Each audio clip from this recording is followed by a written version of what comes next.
Welcome back to NFL Imperialism, a series where I spin for team selection and direction, letting the NFL teams attack and expand until only one team remains standing. The only problem is that today our map is empty? Well, that's because every NFL team is getting a random starting location to attack from. This is the Random Imperialism Generator, better known as the Rig. And despite contrary belief, no, it is not rigged. This is a very simple program I coded. When I click this generate pair button, it's going to match an NFL team with a state, so the Carolina Panthers will be starting in Nevada. I'm not going to show you every single one on camera, but let's just do number 2, as the Buffalo Bills are going down to sunny Florida. The Bears are starting at Texas. And this one might be interesting. The Texans are starting in Maine. The Dolphins finally have freedom from South Florida. They're going to Iowa. And funny enough, we have a team staying with their actual state. The Eagles staying right put in Pennsylvania. I went ahead and clicked through all of them. The last one is the Falcons going to Illinois, but since I've generated all of them, now we have our unclaimed states. So these 14 states will be our expansion states for today's episode. Well, after the rig has officially done its magic, this is the official starting map in today's random NFL Imperialism. The earliest takeaways I can give you right now: the Northwest is going to be a bloodbath, but so is the New England area, as we have 5+ teams in that small group of land. If we take a look back at the actual map we normally use, you can see a lot more white space. Why is that? Well, teams have to share states in our normal episodes of Imperialism. But that's what's good about today's episode, as there's no state sharing. Every single team gets their individual state. So teams like the Dolphins, teams like the Jets, they actually get their own states, which means we have a lot less expansion possibilities, which might make power-ups a little bit more valuable today. And now, speaking of power-ups, we have 6 today, starting with Afterlife, Double Trouble, and Clone, as long as Parasite, Magnet, and Clover. We also have specific disasters for today's episode. If you're not too sure what disasters are, they're random events that are triggered once a certain amount of teams are eliminated. So our first disaster activates on 8 eliminations. You probably already know what it's going to do. It is wide receiver swap. Our second disaster kicks in when 16 teams get eliminated off the map. It's going to be defense swap. And our final disaster, the strongest one today, at 24 eliminations, it will be quarterback swap. Now let's go ahead and place our power-ups on the map, starting with our first one, which is Bandit. That will be going to South Carolina. Next to go will be Double Trouble. That's going to the state of New Mexico. And then we will have the Parasite power-up. This is a fun one. It's going to the state of Georgia. Back-to-back power-ups in 2 touching states. 3 more left with Magnet, and that will be going to Indiana. Final 2, next one up will be Afterlife, and that will be in Oregon. So that leaves us with just Clover, and Clover is going to Virginia. And here's our official starting map with our 6 powers placed respectively. It's one of the longest running gags in this series that the Denver Broncos always get free expansions and free power-ups. Look at this. I mean, you'd have to be serious. I'd say right now, based off positioning, the front runners to win today, probably the Bills, Broncos, Vikings, Steelers, Bears, probably the top 5, but I want you to pick your team right now because Random Imperialism starts now. And one more thing, of course, this episode is a part of the mainline Imperialism series, which means we will have updated leaderboard stats and standings at the conclusion of today's episode. We will begin turn number 1 on a randomized wheel on Randomized Imperialism with the LA Chargers. Well, they were the LA Chargers, as now they reside in the state of Kansas. They have Seattle to their left, Tampa Bay to their right, and 2 expansion possibilities. The Kansas Chargers will get the ball rolling as they head west. Well, normally Colorado is a great place to be in Imperialism, but not today, because our first matchup will come to a border crossing with Colorado. It's the Seahawks and Chargers, but we're going to Seattle. This is my petition to bring back color rush games in the NFL. The Royal Blue Chargers get a first down into Seattle territory, and they call their second timeout. They just need a field goal, but they're still 10 yards out of field goal range. Seattle can still make a defensive stop. 45 seconds remaining for Justin Herbert, who steps up, throws it, and has a first down to Palmer right outside the 20-yard line. And the Chargers were able to march this one down to the 4-yard line, where they're going to take a game-winning kick up by 1 point. Chargers lead 24-23. All it takes is one large chunk play to get in range, and Geno Smith, what the hell was that? The Chargers will win this game after that drive, winning 24-23, which results in our first player steal being DK Metcalf. Well, I guess this is just what happens when Seattle isn't forced to camp in the corner of the map in Washington. They're eliminated first today. But as the story always goes, it's gotta be somebody. Moving on to turn number 2, where we'll get the Indianapolis Colts. I'm already picking up a bad habit of saying the team location, because today they're actually in Minnesota. They're also forced to play a matchup, and they have a lot of tough teams on their borders. Whoever is south will be playing, but still definitely a winnable game, as they'll be traveling to Miami to play the Iowa Dolphins. It's a low-scoring battle between these 2 borderline AFC wildcard teams. The Dolphins need to find the end zone. Tua fakes the handoff, and he's in some trouble, but he gets the football off for a 3rd and 6. 3rd down and 6, they fake the handoff. It goes to Jalen Watt on the opposite side, and it goes backwards for a loss of 3 yards, which will force Miami to settle with 3 points, that being if they can make this field goal, which they will, 13-10. No wonder they've only put up 13 points. Not looking too good on offense right now, and thus a dump off pass to Jonathan Taylor, but run after catch, first down to the 43. Dolphins defense desperately looking to find a way to stop the Colts from finding the end zone. That's a great start right there. AR goes down for a sack, loss of 3. 3 minutes and 30 seconds remaining now from the 29. AR lobs it up, almost intercepted by Jalen Ramsey. I'd like to imagine both sides of the football would want that one back, but now it's a 3rd down and 13. Can't take a sack, and that's exactly what Richardson does for 4th and 20. This is going to force the Colts to settle for a 3 and a pretty long field goal kick to make it 16-10.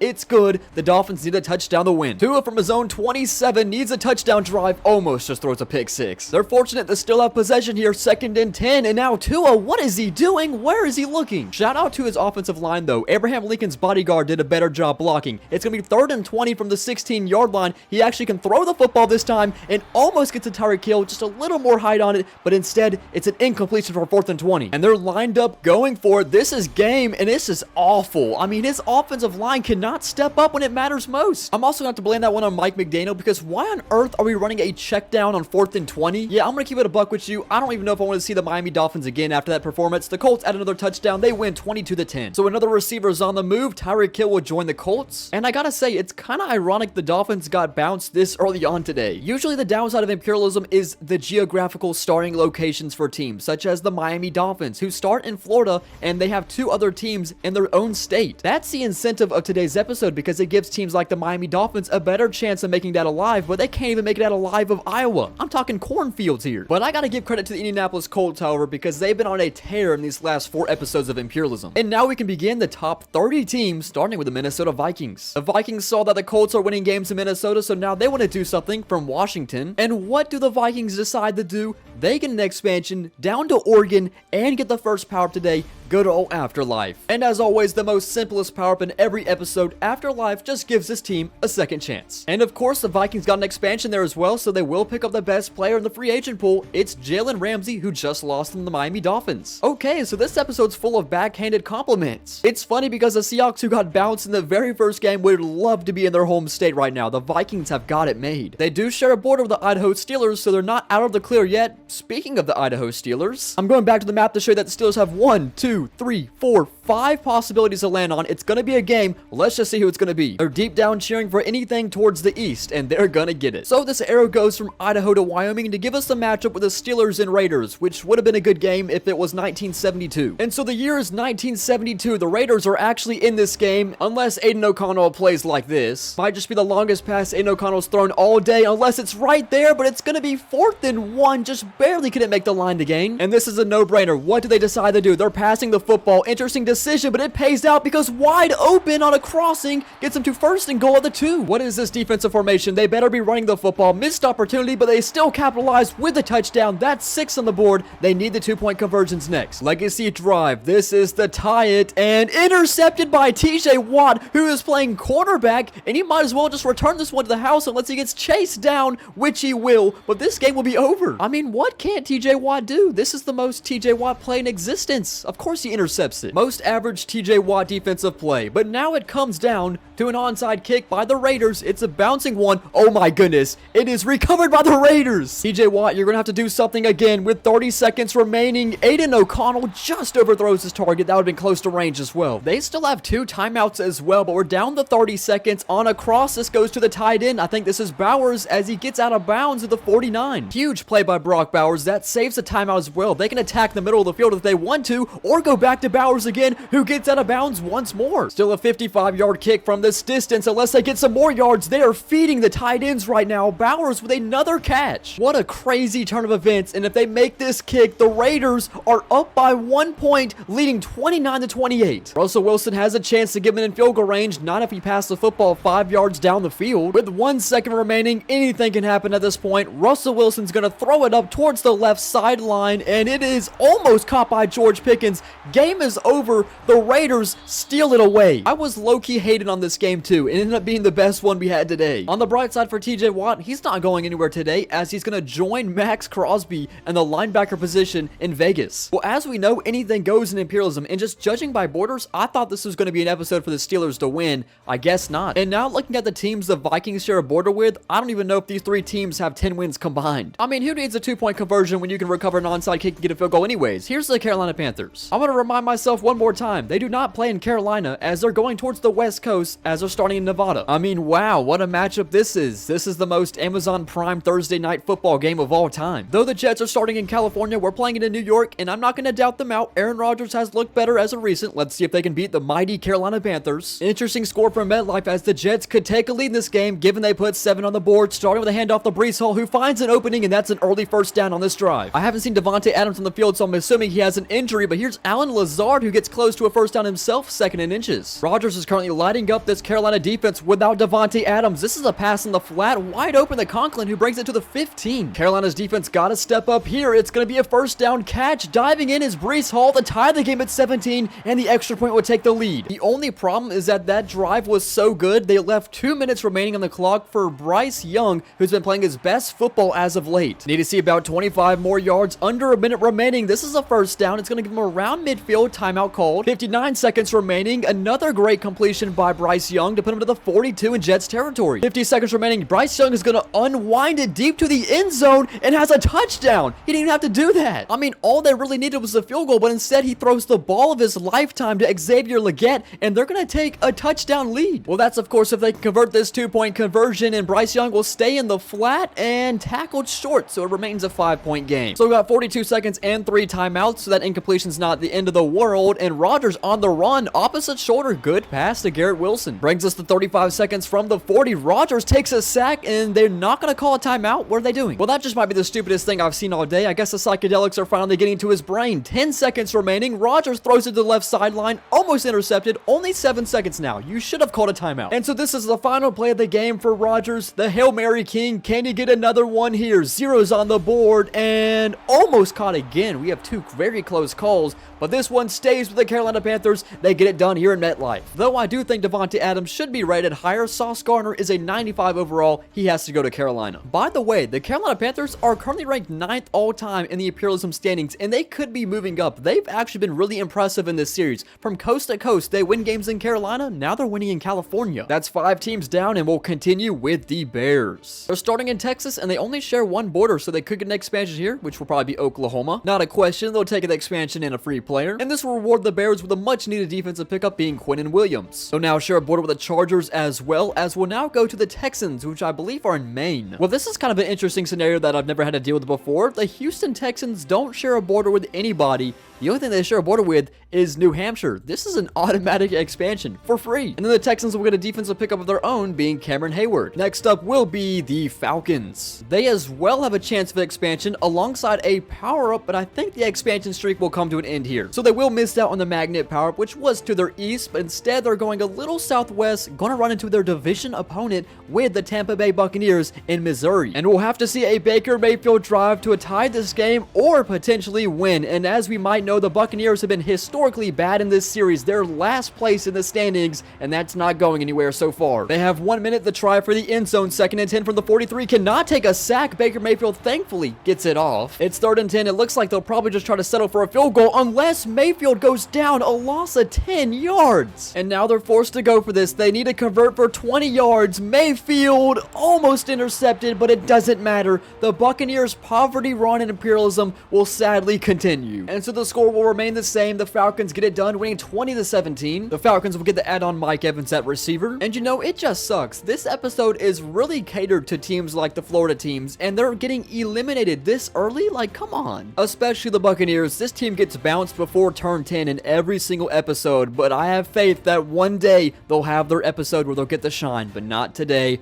again. And somehow, I don't know how to explain this better, but the last Florida team remaining is the Jacksonville Jaguars, who are in Connecticut. Never saw that one coming. I mean, poor Buccaneers, they can't have anything right in this series, but here's the Denver Broncos. In the complete opposition of the Buccaneers, this team gets everything their way as they're going up to the north. Yeah, I'm telling you, the Broncos being the CEOs of expanding meme is still massive. I mean, massive. I'm seeing new ones every day. This is a record-setting 25th expansion for the Denver Broncos in this series, and it's gonna count big time for this one because they're getting the Clover power-up. Now, Clover will give the Denver Broncos a higher chance to be landed on our first wheel. So if we look back at the wheel, you can see the Denver Broncos Broncos' chances have increased, however not by much, but as more teams get eliminated, their chances to get landed on gets higher as well. And now through expansion, I finally found a fitting home for Devontae Adams. Even in North Carolina, the Broncos still find a way to expand, and here's the Chicago Bears. They've also expanded one time today. Can they make it two as they're going north? Seems like the Bears want to continue their northward expansion. They're actually going to play a game this time as they're going to travel to SoFi Stadium to play the Kansas Chargers. You know, after watching that Steelers-Raiders game, I can't say I'm too surprised by this, but the Chargers are going to answer right back with a go-ahead touchdown to Joshua Palmer to take the lead 21-20. That didn't take long. And now to go for two to make it a field goal difference. Justin Herbert backs up to the 10-yard line. A short pass is gonna find his way in for the 2 points as he falls backwards. It's 23-20. How will Caleb Williams respond? It's already 3rd and 2, and DeAndre Swift is going backwards. They're gonna keep it at 2 yards to gain at 4th and 2. Handoff on 4th down and 2. DeAndre Swift is tackled short again. It's 1st down, Chargers football. Justin Herbert's gonna pass the football here. Interesting decision, and they're gonna stay in bounds. Final timeout called. Chicago gets the football right back. Well, they're actually gonna send Dicker out to kick a field goal from around 45 yards. Didn't realize they're at the 30-yard line, and this kick is good, so now Chicago has to score a touchdown. First play for Williams back on the field, and he takes a sack for a loss of 5. So 3rd down and 15. Caleb Williams, another deflected pass for 4th and 15. Well, it's another 4th down. This time they need 15 yards, not 2, and this is not even close. This Bears offense is horrible. Yeah, I didn't think you guys need to watch another second of that game. The Chargers will win 26-20. That being said, the player the Bears got from expansion will now go to the Chargers. That's Quinnen Williams. And a very solid start for the Chargers today. 2 wins under their belt already, and they have 3 expansion possibilities, including a power-up. They have a high chance of winning today. Turn number 7 with the Jacksonville Jaguars. And though they're staying in the East Coast, they're actually right here in the state of Connecticut. It's going to be one of 3 matchups: the Cardinals, the Saints, or the Cowboys. Another north arrow. And I know you can't see their logos, but that's going right up north to Massachusetts, which is owned by the Arizona Cardinals. You wouldn't think this would be an interesting game, but it's turned to exactly that as Kyler Murray is going backwards and taken down by Josh Hines Allen. It was 2nd and 3, now it's 3rd and 15. Trayvon Walker got there first, the first overall pick from the University of Georgia. James Conner will take a check down, 4th and 16. They got a punt. I'm gonna hope I'm gonna never have to say this sentence again, but the Cardinals gotta find a way to stop Mac Jones from picking up a couple first downs. Handoff to Travis Etienne, gains 7. First timeout's called as well. It's another run. This one could be going backwards. Etienne escapes it and somehow gains a yard. It's 3rd down and 7. Mac Jones is gonna pass the football, and he has a first down, and that's gonna end the Cardinals' chances here. Yeah, ain't no way y'all just lost to Mac Jones in the 2024 Jaguars. And though he just recently signed a contract with the Cardinals, he's going right to Jacksonville. Well, Connecticut, but you know what I mean. We can go ahead and wipe the Cardinals' name off the board, as well as putting the Jaguars logo in their new accomplished territory. So this is turn number 8. At the end of this turn, we'll have our first disaster, putting us down to 24 teams. Here's the Titans. Starting from the state of Louisiana, what do they decide to do as they go up northeast? That's going to grant them an expansion to Arkansas, bridging the gap of no man's land between them and the Kansas City Chiefs. But you know what? This is going to give them some much needed safety help, as their best safety was 20 overall less than Anton Winfield Jr. Next up will be the Green Bay Packers. I believe they're starting in Kentucky today as they're going south. Okay, this is going to give us a really good game before the dawn of our first disaster. It looks like Jordan Love will have to travel to Arrowhead to play Patrick Mahomes and the Chiefs. It's been a back and forth battle here in Kansas City, but if Mahomes wants the football back, they need to stop Green Bay from picking up this first down, which they will do as they call a timeout. The Packers fall to the 8-yard line. This is a very gutsy decision by Matt LaFleur, and Josh Jacobs gets the first down. The Chiefs have no timeouts. They just had to summon their inner Dan Campbell there, and Mahomes won't even get to touch the football once. And I believe with this loss from Kansas City, they are now negative all time in the Imperialism standings. It is crazy how lackluster they've been in this series. But what a play call right here to run the football on 4th down and 3. That being said, the Packers will add Travis Kelce, which I do not understand why he's still a 99 overall. I might start counting my days. The mighty Mahomo clan might execute me at midfield if I don't let the Chiefs start winning some games. And so we have narrowed it down to 24 teams remaining with 8 total eliminations. That will bring us to our first disaster,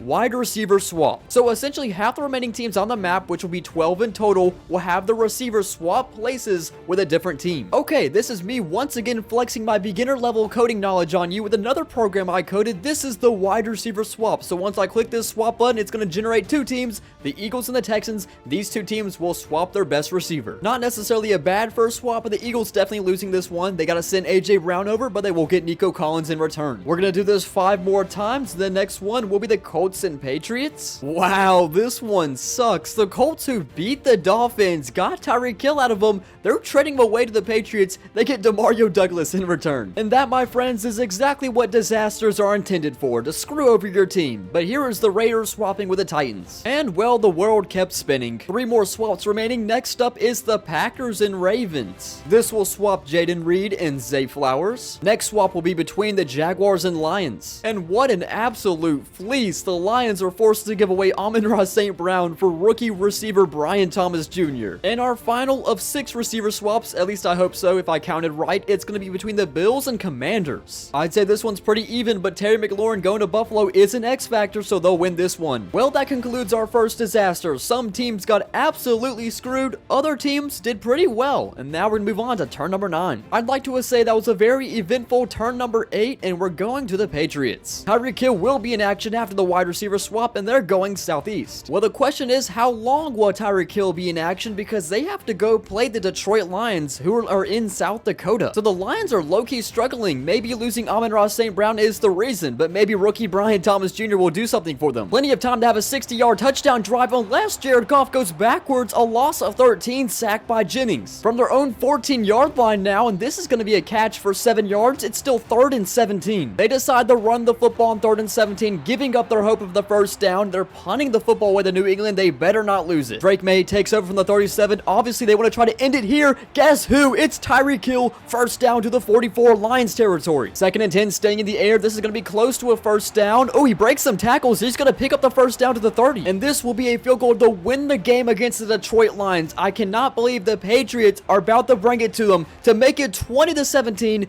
There is a flag. I think it's good with 1 second remaining. It's roughing the kicker. They should decline that penalty. And the New England Patriots will finish it out against the Detroit Lions. Are you serious? I guess losing Amon-Ra was that much of a big deal for the Lions. And I know the ladies love Drake May, but he still needs his protection. Give him Penei Sewell. And today's first very interesting landmass will go to the New England Patriots. And the Lions are another team who've historically been not really so good in this series, but Lions fans, all hope is not lost. Just watch last episode. We have reached double digits with turn number 10, and there's the Denver Broncos, who have a higher chance to get landed on. Why not just go ahead and give them another expansion, another north arrow? Are we like migrating birds? So yes, from their logo going straight up northeast, that's going to be an expansion to the state of Maryland. This does now mean the Broncos share a border with the Philadelphia Eagles. And lucky enough for the Denver Broncos, as if they're not already the luckiest team, they're going to get the 97 overall Chris Jones. As we stand right now, the Broncos have an 8% chance to be landed on. Every other team, including the Saints, have a 4%. The Saints are starting in New York today, and they will be going south. And that's going to intercept right into Philadelphia borders. This is going to be a tough game for the Saints as they travel to the Eagles. Funny enough, the Saints have a chance to put a touchdown on the board. However, very unlikely. 30 seconds remaining. That is a catch to the 49. Derek Carr to pass again. He has good protection and throws it up for what should have been a catch, but on double coverage is Johnson. That saves him a lot of time because Johnson got out of bounds. 25 seconds remaining. Derek Carr is intercepted, and this is over. Well, the Eagles will escape the Saints, winning by a touchdown. I guess it's just one of those days where you don't want to wake up. Oh, sorry, my inner Limp Bizkit came out of me. Demario Davis is going to the Eagles. I'd say it definitely helps that the Philadelphia Eagles get the stay in Philadelphia, essentially. Starting from their home state, they take over New York this time. And this is kind of a new sight to see because normally the Eagles will struggle in this region. They have to play teams like the Steelers, Bills, and this time they're still sharing a border with the Ravens, who are in New Jersey to the right of them. Turn number 11. The Broncos have around a 10% chance to be landed on, but instead we're going to get the Falcons. They already got 1 win under their belt. Can they go for 2 as they're going northwest? And that's going right into the state of Iowa under control of the Indianapolis Colts. The Falcons going to Lucas Oil Stadium. I have a slight superstition that Kirk is going to get benched soon, but he's still playing for the moment right now, and he's actually proving that he should be playing. As another first down, this goes to Drake London. That being said, I would love to see Kirk Cousins drop a 30-point game in real life. He hasn't done that in a minute, and right now, 3rd and 10, not looking like they'll put up 30. Mike Evans and Drake London to the bottom of your screen. Is they going to go one of their ways? Kirk Cousins is dropping back, still trying to find a pass open, and he finds Kyle Pitts for 6 yards. It's 4th and 4. I don't know what's the bigger enemy, the clock or getting this first down. We're under a minute. There's the first down to Bijan Robinson. Good feed to the 40. They call their first timeout. Kirk Cousins, another first down to Drake London. 26 yards to go with 45 seconds. They call their second timeout. Bijan Robinson only picks up 5. We're now under 20 seconds. The Falcons have to cook up something quick. Cousins to the sideline. Good catch. First down to the 12 by Mike Evans. I guess the refs determined he didn't get out of bounds soon enough as they burn their final timeout with 12 seconds remaining. Cousins, end zone, touchdown to Kyle Pitts, and they can take the the lead with the extra point. 31-30 after this PAT by Younghoe Koo. It's good. Indianapolis gets one Hail Mary attempt. I can't even tell you who's at quarterback right now. Could that be Joe Flacco? Either way, this is going to make its way to the end zone, and it is incomplete. The Falcons will win. That was a legacy drive by Kirk Cousins. I guess he's going to have to stay the starter for the remainder of this video. Sorry, Falcons fans. Matter of fact, both quarterbacks played really well, Cousins and Flacco. Well, it's official. It's an Imperialism episode. Two things to determine: the Broncos expanding and Quentin Nelson being picked up by a different team. Gotta show my respect for both of these teams. The Indianapolis Colts haven't been bounced this early in quite a long time. But for the Atlanta Falcons, I can't remember the last time they won multiple games in an episode. Something new for both sides of the football. 21 remaining teams at turn number 12, and here's the Washington Commanders. Several possibilities, including a power-up in Georgia, but instead they're going west. This will give them an expansion to the state of Mississippi, and will reward them with Minkah Fitzpatrick. I don't think we've even seen the Broncos since they've gotten the clover, but here's the LA Rams. They're starting in Utah today, and they have a lot of winnable games in their borders as they're going back towards the West Coast. Well, it seems to me they're not too happy on getting kicked out of California. They'll have to play the Carolina Panthers if they want to gain it back. As you might already know if you watched this series before, the Carolina Panthers, ever since the beginning of this series, have been a dominant underdog, and they're showing it here up by a touchdown against the Rams. I still vividly remember episode 1 where the Panthers won like 4 or 5 games, but what a run by Kyron Williams to bring them to the 38. From the 25, and almost intercepted by Sauce Gardner. What is Sean McVay doing? Do they know that they have the 2-minute warning and 3 timeouts on their favor? Okay, go for it, I guess. 4th down and 10, you better get these 10 yards. Okay, never mind, it pays out. This is why I'm not an NFL head coach. Rather, I am just watching 2 robots play a game of Madden as I commentated. This is the Panthers' first obstacle. It's a 3rd down and 6 with a minute and 26. Bryce Young throws it out of bounds. And just like that, the Rams are looking to score twice in a row to put it into this game. 30 seconds to go, and intercepted by the Panthers. I guess we're going to go to overtime instead. Well, that about does regulation. We're going to overtime. It's a great start for the Rams, and offenses are already in field goal range, but they're looking for 6. Here's Cooper Kupp, and he's going to be inside the 10-yard line, tackled at the 8. Panthers looking to make a goal line stand. They're going to pass from the 1-yard line, and it doesn't work. 4th and goal. Now it looks like they're lining up to run for the football. What they should have done the first time. No, they're running play action, and Matthew Stafford fumbles the football. The Panthers pick it up, and now they're going to have a run back for a touchdown. What just happened? This was the most utter collapse ending of a game ever. There was just so much atrocious plays, but the Panthers will come out on top with a scoop and score walk-off by Shaq Thompson, the same player who had the interception late in the 4th quarter. What an absolute joke of a finish, but the Panthers continue their underdog and imperialism, and they get it done against the Rams. So this means Cooper Kupp will join the Panthers, and I just gotta say, imagine having the ball at the 1-yard line in overtime, and you throw the football twice in a row with a running back like Kyron Williams in the backfield. What are we doing? You deserve to lose, Rams. That just happened. Here is the Dallas Cowboys. Well, that's Rhode Island Cowboys to you, and I'm not too sure that there's such thing as a Rhode Island Cowboy. That's probably an oxymoron. But anyways, in this instance, they're completely surrounded by the Jacksonville Jaguars. Sure, maybe there's a chance they get an arrow to land on Long Island, but the chances of that happening so low. This is an automatic matchup. The Cowboys traveling to the Jaguars. And this is 100% the correct decision. If the Jaguars can get this first down, it's 4th and 4. They can force the ball down the Cowboys' throats and get a touchdown, but that's not going to happen. A sack. Teams are awful when it comes to getting 1 yard. I mean, when are we going to learn? Just run the football. At that rate, just take the points and be up by 8. But now Cooper Rush comes out for the Dallas Cowboys, looking to put some points on the board himself. This is an 8-yard pass. You know, I've kind of been sitting here and not commentating because the Cowboys have been throwing 5-yard dump-off passes for the last minute, and now Cooper is doing the cha-cha slide 10 yards backwards, and he throws an interception. That's a fitting way to end this game. Can we get good teams for once? These last 2 games were atrocious, but hey, on the plus side, at least we're seeing new teams go on runs today. And this means that the Jaguars will pick up Micah Podcastins. I mean, sheesh, what a territory change right here. The whole map is going to turn Jaguar blue. And long live the Rhode Island Cowboys, if you even exist. And so far today, there has been 4 teams with multiple wins. Those teams are the Panthers, the Chargers, and Falcons and Jaguars. Never saw that coming. We're up to 10-14, and I'm surprised we still haven't seen the Broncos landing on by the wheel, but we will see the Browns. The Browns got pretty unlucky today. They're staying put right in Ohio, and now they're going south. Well, they're somehow going to get even more unlucky because they dodged both expansions, including 1 power-up, and going south right into Kentucky,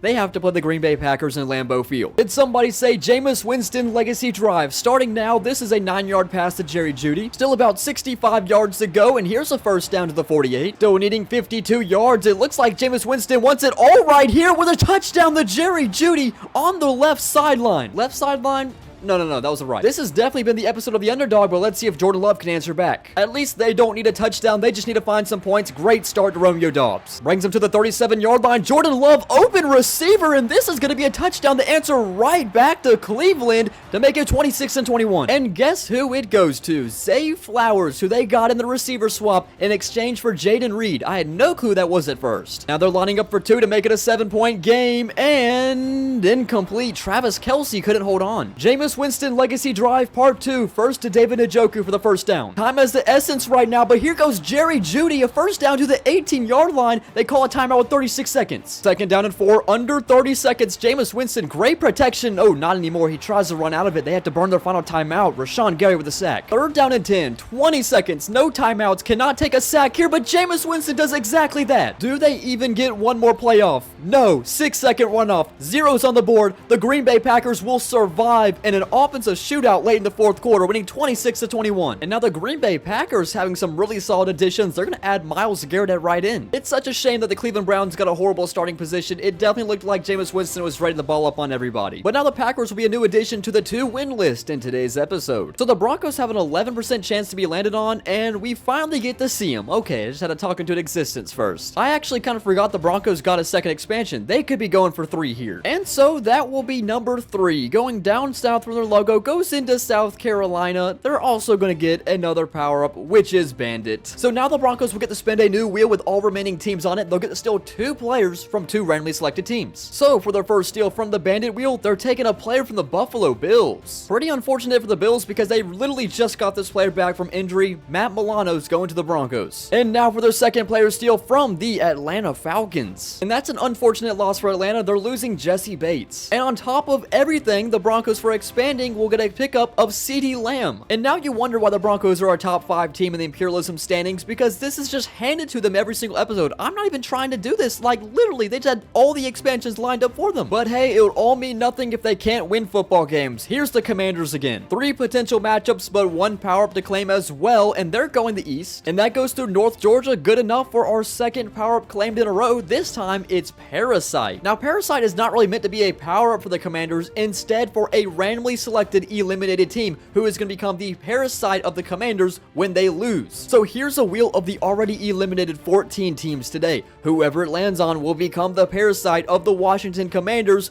which will be the Arizona Cardinals. So yeah, this power-up's kind of weird because it actually benefits the team that claims it better when they lose. So when the Commanders lose, if they do today, the Cardinals take over their complete land area. But hey, for the meanwhile, the Commanders are still alive and their expansion pickup will be Nick Chubb. That brings us down to only 2 more power-ups remaining. Let's go to the New York Giants. The Giants have kind of just been sitting around doing nothing all episode, which definitely does not benefit them at all as they're going south. And going south will go right into Illinois, owned by the Atlanta Falcons. So the Falcons are looking for win number 3 today as they get a home game at Mercedes-Benz Stadium. Tommy DeVito is the quarterback right now. However, I do believe it's Drew Lock in real life, but I don't think it really matters. Both of them are as equally as bad. As DeVito finds a first down, I take that right back, and now they're in Falcons territory and will win this game with a field goal. The Falcons are not interested in calling any timeouts at all, but they're going to have to call one here. It's 3rd and 4. They need a hope for a stop. 3rd down and 4. Handoff to a tight end. 4th down and 1. They didn't pick up the first down. Why not just hand off to a running back? So New York will take the points. That's the smart decision here, but Kirk Cousins needs to have another legacy drive. He has 1 minute and 6 seconds and 1 timeout. I'm questioning why we're going to throw quick slants in the middle of the field because there's only 35 seconds left. Bijan Robinson couldn't break this tackle, or we're not calling a timeout again. I mean, they can still hope for like a 25-yard pass unless that happens and they have to call their final timeout, and it's Hail Mary mode. Brian Burns with a sack. So more than likely the final play of the game as Cousins throws it up the left sideline. Actually a catch. Get out of bounds, Mike Evans, and the game is over. The Atlanta Falcons just lost to the 2024 New York Giants. Mike Evans going from the Falcons to the Giants is like a homeless man sleeping at a new Salvation Army every week. I should have known this Falcons run was too good to be true. They always pull some stupid shenanigans like that. One more elimination, then we get to our next disaster. We're going back to the Maine Texans. Such a weird sentence to say, but anyways, we have quite a predicament here. As you can see, there's not a lot of landmass the Maine Texans can land on.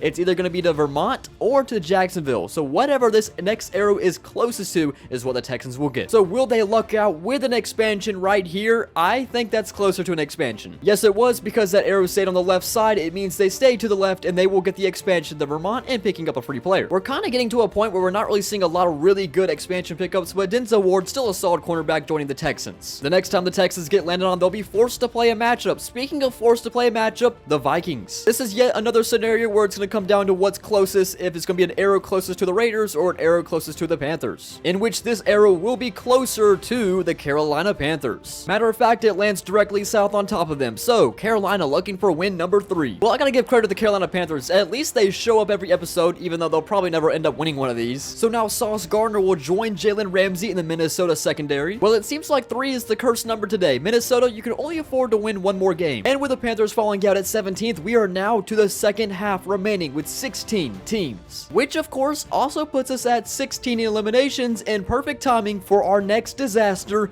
defense swap. So it's the exact same thing as our wide receiver swap we had previously, except this time it's with a defensive player, and we're also only doing 8 teams. By the way, I don't know if I told you guys this yet, but I coded this program myself. Anyways, here's the defensive swap. Once again, same story. Once I click this button, we're gonna have the Niners and the Giants swap their best defensive player. Absolute highway robbery for this first swap. The Niners losing Fred Warner, and they're replacing him with Bobby Okereke. That is 1 of 4. Our next one is the Commanders and the Texans. Now, this one's a pretty even trade, but I would say the Texans are losing it because Cameron Hayward is an X factor as he's going to the Commanders. 2 more to go. Next, we have the Jaguars and the Vikings. Well, this is an interesting swap. I'm pretty sure both these players haven't even played a game with these teams, but now won't even a chance. They have to swap. In our final of 4 defensive swaps, these have been pretty good so far. We're going to have the Broncos and Eagles. And both these players are X factors, but definitely a better win for the Eagles since they're taking away Patrick Surtain. And that's 2 disasters down. Now we can continue with turn 17.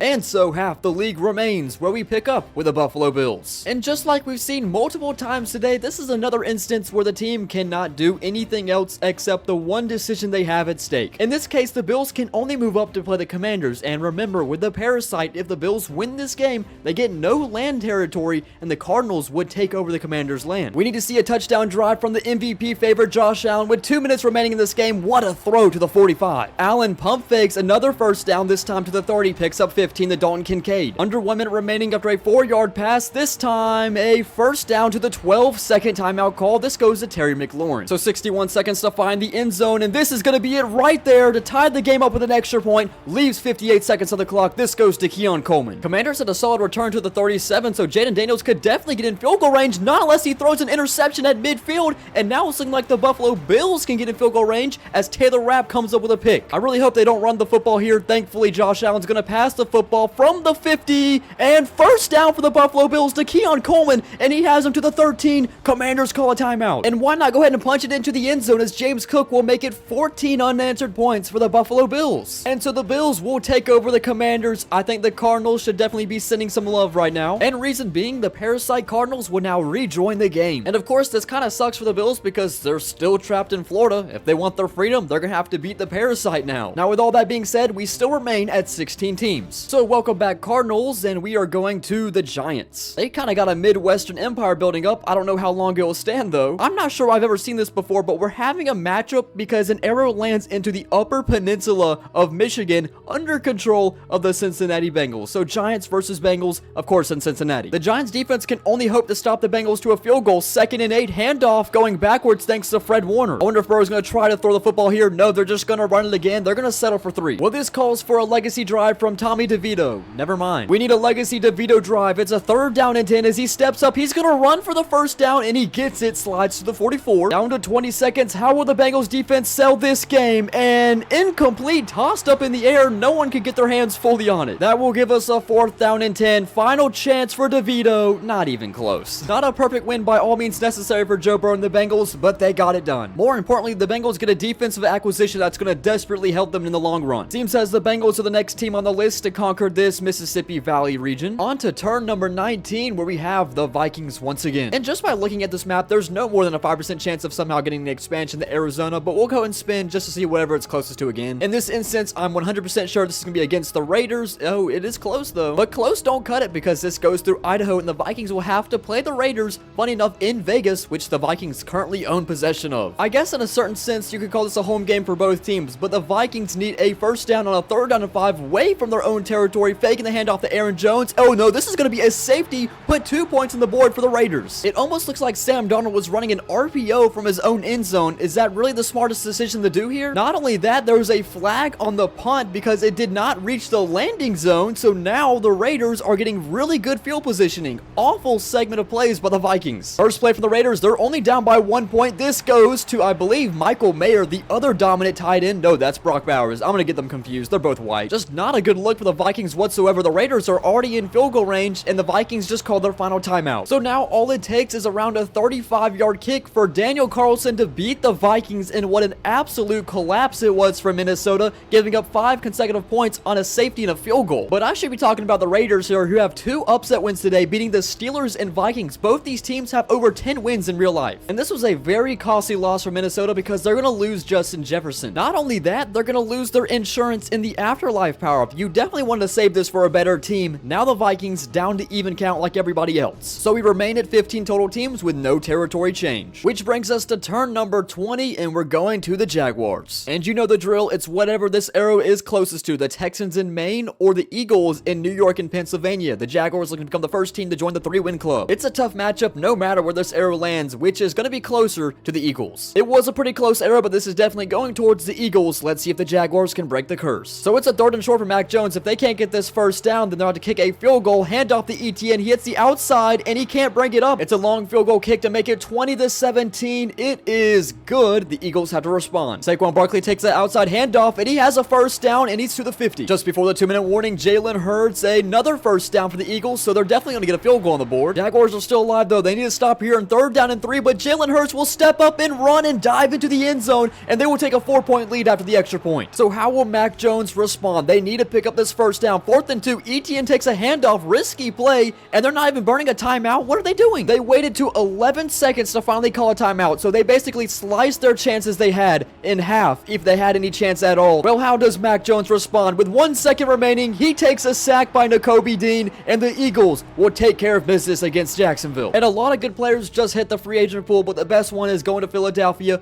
Amon-Ra St. Brown. I mean, eventually somebody's got to break the 3-win curse. Philadelphia has 2 wins, maybe they can be the first to do it. Up to turn number 21, where it's now a 13% chance to see the Broncos, but now we'll land on the Chargers instead. I believe the Chargers are a part of the 2-win club as they're heading northeast, and that's going to scratch through Nebraska, giving them a late game expansion, which is definitely going to give them a pretty solid player. And that solid player that they'll be getting is Sauce Gardner, who's really been a journeyman today. Next selection will go to the Niners for the first time today. And you know the drill, whatever it's closest to, Patriots to the left, Bengals to the right. In this case, this arrow will be closer towards the left. They're going to have to play the New England Patriots. It goes through their territory anyways, so let's see if they can take down Drake May and Tyreek Hill. All right, Drake May, this is what you were made for. Moments like this from the 30, and he throws it out of bounds. He was not made for this. At least it stops the clock, something that the other teams cannot do today. This is a first down to the 42. From the 42, another first down. This is to Tyreek Hill. They call their second timeout. The wide receiver swap has done absolute wonders for New England today as Drake May is flushed out of the pocket and taken down by Nick Bosa. Brings us to a 3rd down and 10 with 38 seconds. May, first down, Tyreek Hill again. They use their final timeout. They have to use the sidelines now to stop the clock. That is the complete opposite of exactly what I just said. And that right there is exactly how you throw a game away, as there's only 5 seconds remaining. Now they use the sidelines. It's a first down and goal to the 6. So maybe 2 more plays. Look for a quick slant to Tyreek Hill. Looks like this could be the final play. Drake May, 0's on the clock. Slant.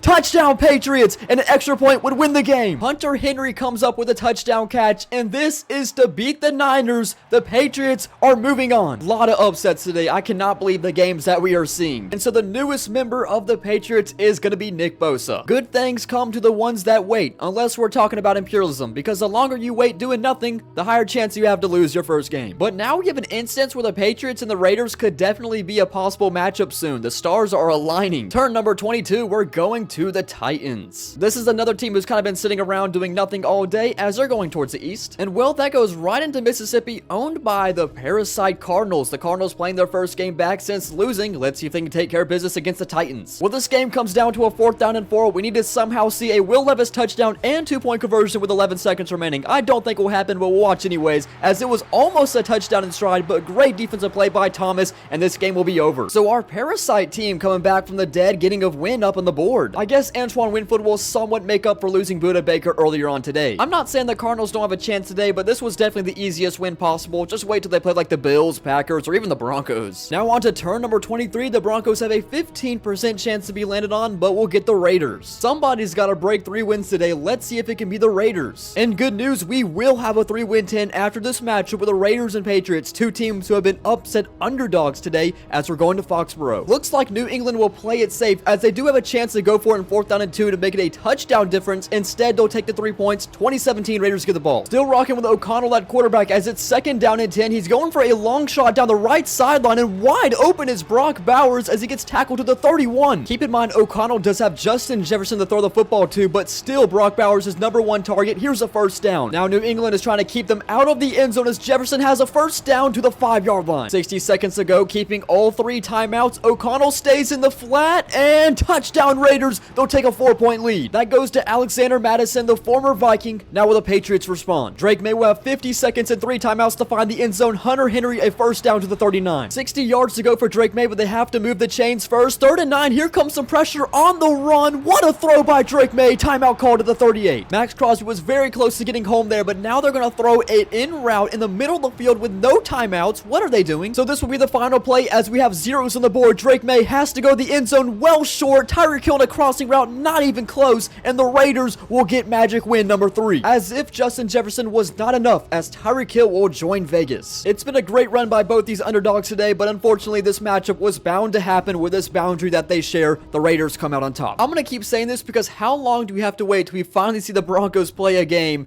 There they are, finally. Just had to speak it into existence, as I do every time. It's funny because this still could be another expansion, which would be their 4th today, but it's not, as they're going southwest. And this arrow travels straight through the Carolinas into Georgia to play the Arizona Cardinals. So here we are in the 2nd possession of overtime. If the Cardinals get a field goal on the board, which that would not happen because it's intercepted by the Broncos in their own territory, and now the Broncos are going to win this game. It's Demario Davis who comes up with the interception. Let me guess, they got him from an expansion, and Kyler Murray literally threw it right at him. I mean, I would hope for them to put up a fight, and I don't blame Denver for wasting absolutely no time. They are going to win this game in a field goal kick for 20-17 here in Arizona. This will reward them with Antoine Winfield, who's going to play the strong safety position. But on the bright side for Arizona, at least you got a 2nd chance. Some teams would really like to have that. And with Arizona's elimination, we are down to 10 final teams. The Vikings, Raiders, Chargers, Bengals, Packers, Broncos, Bills, Eagles, Ravens, and Texans. And only one of those teams have yet to been called upon. That's the Ravens. I feel like this happens every single episode. Of course, the Broncos getting landed on again with the Clover power-up. So more than likely, they're going to have to win 2 games in a row, as this time they're traveling up the East Coast. So yeah, the Broncos will not get away with an expansion this time, as they thread the needle between 2 of them, instead going up to Pennsylvania to play the Eagles. Looks like this one will come down to a Jalen Hurts touchdown drive with a great start to Devontae Smith to the 39. New markers, but this time Jalen Hurts is going down for a loss of 7. That could be a drive killer. 2nd and 17. Jalen Hurts goes down again. 3rd and 25. Let's just see what they can make out of this. Cannot take another sack. That's actually a 1st down completion to Nico Collins. They had 25 yards to gain, and they somehow got it. It's an empty set for Jalen Hurts from the 46. He barely escapes another sack, but he turns it into a 1st down. Brings us down to 60 seconds where Jalen Hurts going backwards 17 yards. What is he doing? It's now 3rd down and 24. Can they do it again? Dead from the 50. Another catch made really close to the markers. It's going to be 4th and short. They also call their final timeout. It comes down to this. They need the 3 yards, and it's going to end on another sack. Jalen Hurts took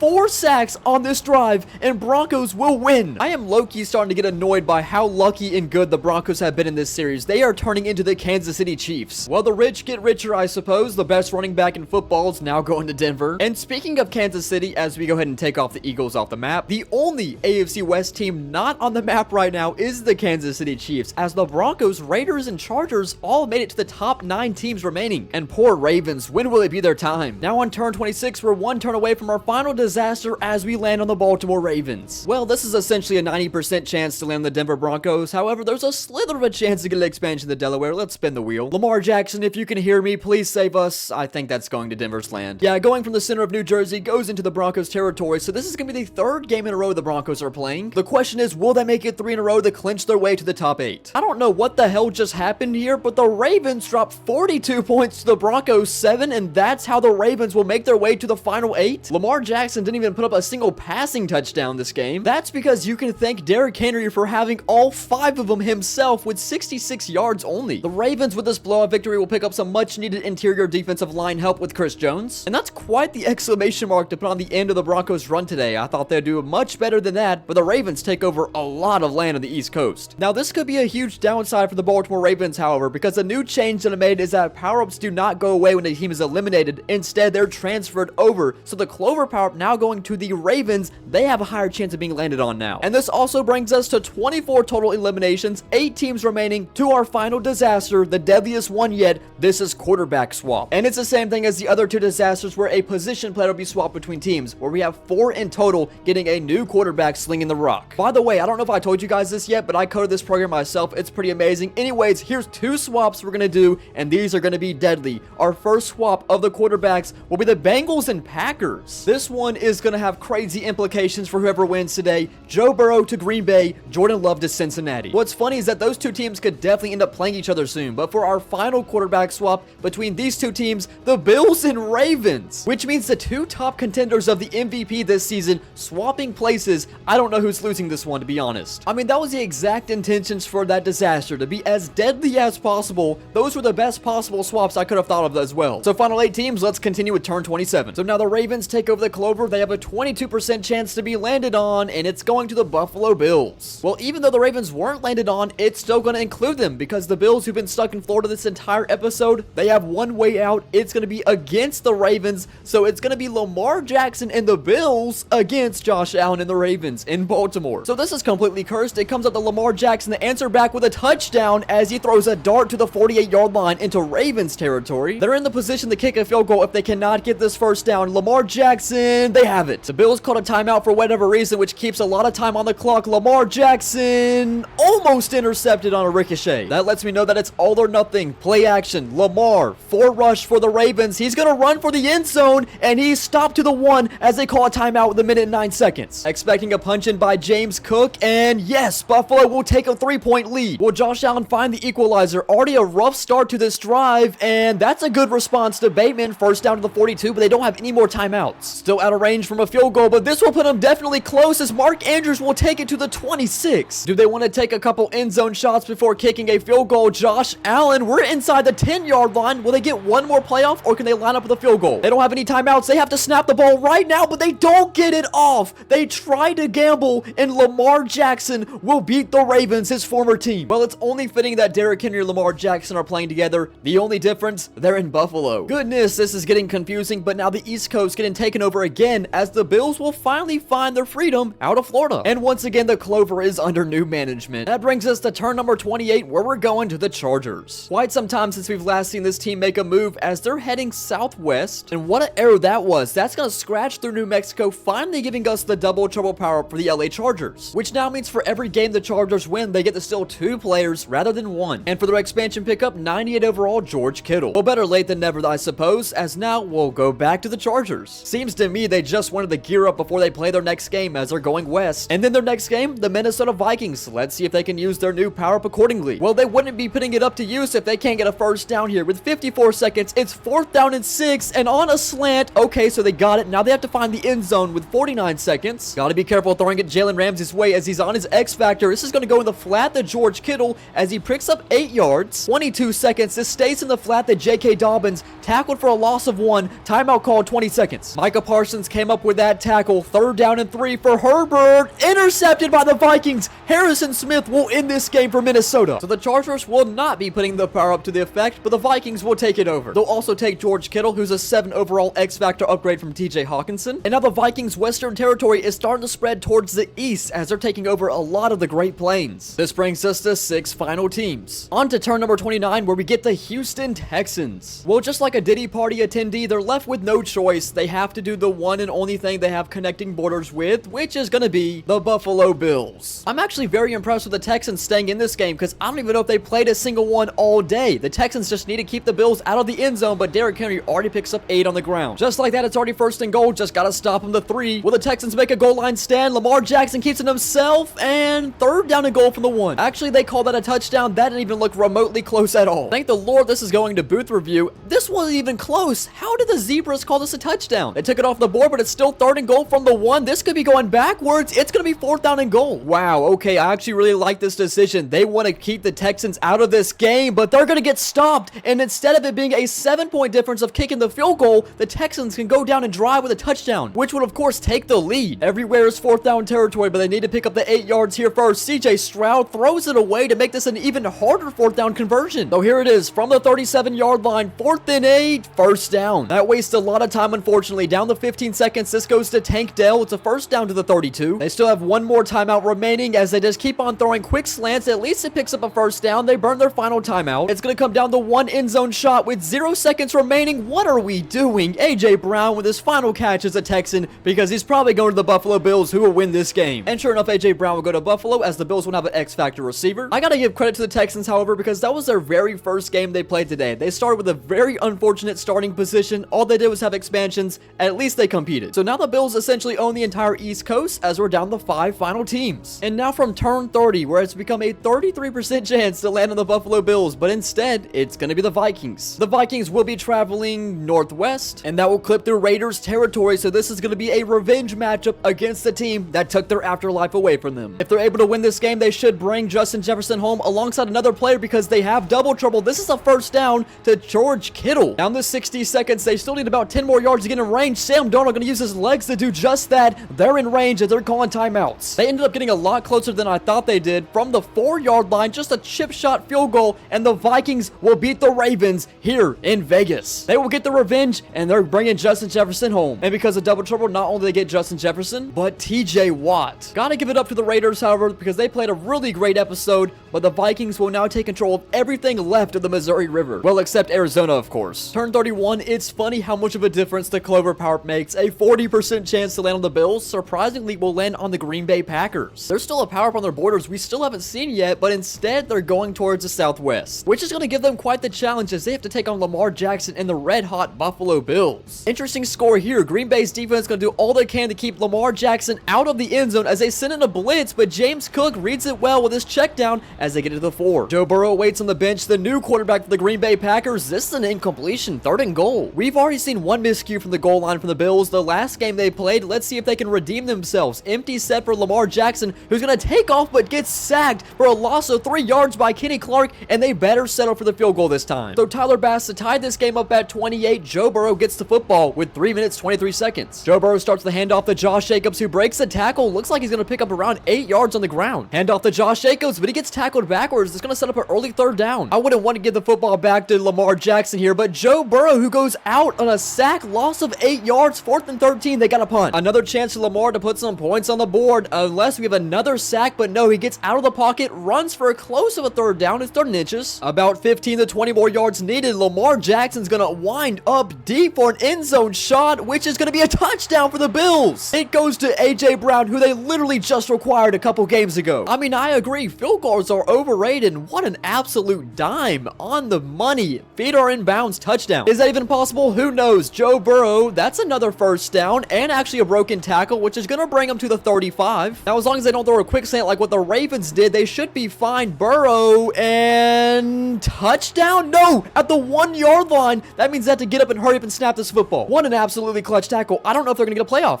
They're not going to get a playoff. Zeros on the board. The Bills force a stop at the 1-yard line against the Green Bay Packers. Absolutely unreal. That is the 2nd win for the Bills where the other team forgot to snap the ball in time. But what an absolutely clutch tackle down at the 1-yard line, and that's how the Bills will win. So now you have Lamar, Derrick Henry, and Travis Kelce on this Bills offense. And what just a very unfortunate loss for my Green Bay Packers as they were 1 yard short forcing overtime. But the Bills, Bengals, and Vikings is our top 3. It is now a coin flip chance to land on the Buffalo Bills, 50%, but instead we land on the Bengals. The Bills are going to luck out again as the Bengals traveling northwest. And anything going west is going to be against the Minnesota Vikings, which means we have the Bengals traveling to Minnesota with the Buffalo Bills clinching their way to the championship game. Jordan Love and the Bengals currently own a lead against the Minnesota Vikings. It's a 3rd down and 4, not anymore. 1st down at the 2-yard line for the Vikings. They score a touchdown. They take the lead. I imagine this is a handoff to Aaron Jones, and right up up the middle, the Vikings will take a 3-point lead with 93 seconds. It comes down to Toyotathon Jordan Love, who only has 60 seconds, stepping up in the pocket, throws an interception, and the Vikings can knee this clock away. Blake Cashman comes up with the interception, and it seems like the quarterback swap between the Bengals and Packers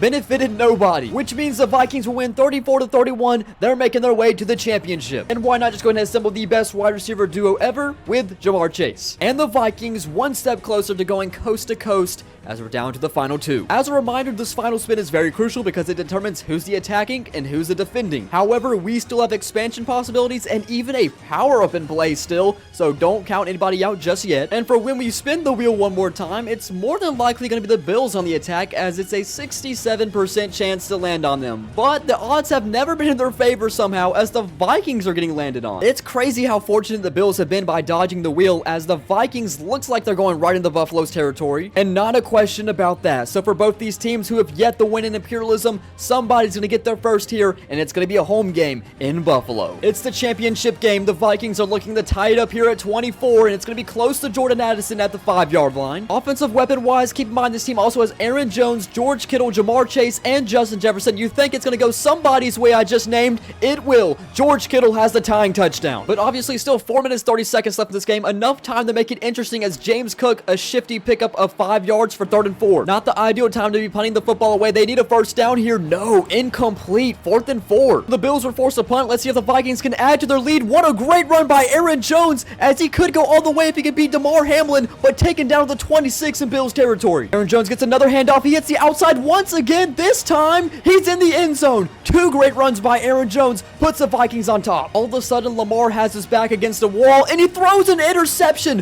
What is happening with the Bills right now? Everything going the Vikings' way here in the championship. Intended for A.J. Brown, Brian Murphy Jr. just jumps right in front of it. I mean, I don't even know if Lamar Jackson has a chance anymore. This game was literally 24-17 Bills lead. Now it's 34-24 with the Vikings in top. And guess who just threw another interception? Lamar Jackson. The Vikings will storm their way in top and win randomized Imperialism. Absolute collapse by the Bills. They were winning by 7. They lost by 10. After all, it is a championship game for Buffalo, so I expect no different. But that being said, the Vikings' conquest is complete. They have officially gone coast to coast, and they will take control of the entire United States of America. It was a really great episode. It's good to see somebody new win it, and that's exactly what happens when you put everybody in a random starting location. Also important to mention, I think this is the first time ever in Imperialism that the team with the Afterlife power ends up winning it all. But the Vikings rebounded since losing to the Raiders. They ended up beating the Raiders again, and they beat everybody else in their way. And now it's time for my favorite part of Imperialism. You might remember this graphic at the beginning of the video. This is what I used to calculate the updated leaderboards today after the conclusion of episode 13. Let's take a look. On our bottom graphic, 25 through 32, the very worst team is still the Tampa Bay Buccaneers. But like I said, their time will come eventually. But just take a look at their IP. They have 77. That is like 50 less than 31st, the Cleveland Browns. They have a 7-13-2 record, and they've only lasted 127 turns. The Buccaneers, historically bad in this series. The next 3 spots all stay the same. No movement. The Browns, the Bears, the Steelers. We see a little bit of movement up here with the Jets, the Saints, the Rams going down 2. The Jaguars trending up 3 spots, however, as they make it up to 25 at a 12-13-4 record. Let's move up to 24-17. It's good to see the Indianapolis Colts actually have a positive record now. They're 14-13. For the longest time, this team was at the very bottom of the Buccaneers, but they've climbed their way up. However, they're still the only team that has not gained one single expansion. The Falcons are trending up 2 spots. They had a solid episode. The Cardinals stay at 22. Here's the Detroit Lions, who are going down 4 spots, definitely because they won last episode. I'm sure I hinted at that in this video. Didn't want to spoil it away, though. The Commanders going up 1. The Giants and Texans staying the same, but the Seattle Seahawks, who lost first today, and you can see how much of a difference that makes, they're going down 6 spots, even though they won an episode. So kind of crazy to see 2 Imperialism champions on this graphic. They're only ranked 17th and 21st. Now let's get up to 16 through 9. We have a couple surprises here, especially the Kansas City Chiefs, who have a negative record in this series. I brought this up. How have the Chiefs been so disappointing? I don't know. They're going down 4 spots today, and they almost dropped out of the top half of the league. It's crazy to say that the Titans are above them and they have a better record, but they're also going down 2 spots. We have the Patriots trending up 1, the Eagles trending up 1, the Bills, who finished up runner-up today.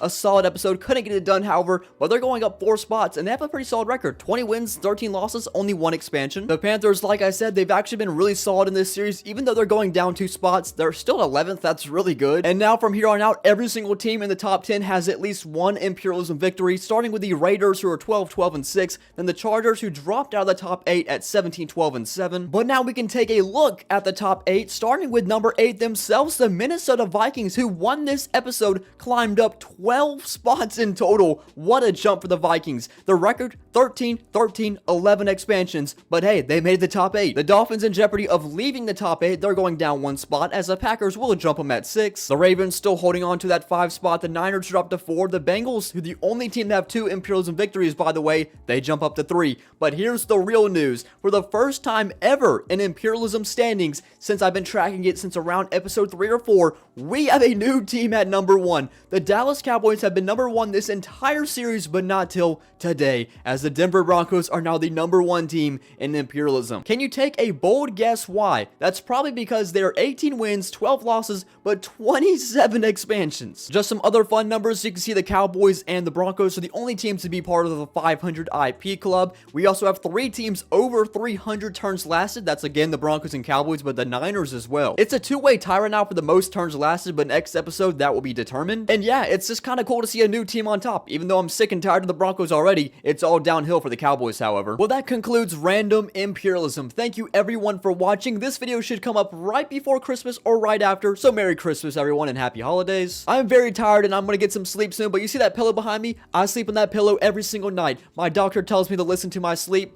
That says you should subscribe. I think that says everything right there. Please do that. Thank you guys for watching. I'll see you guys later.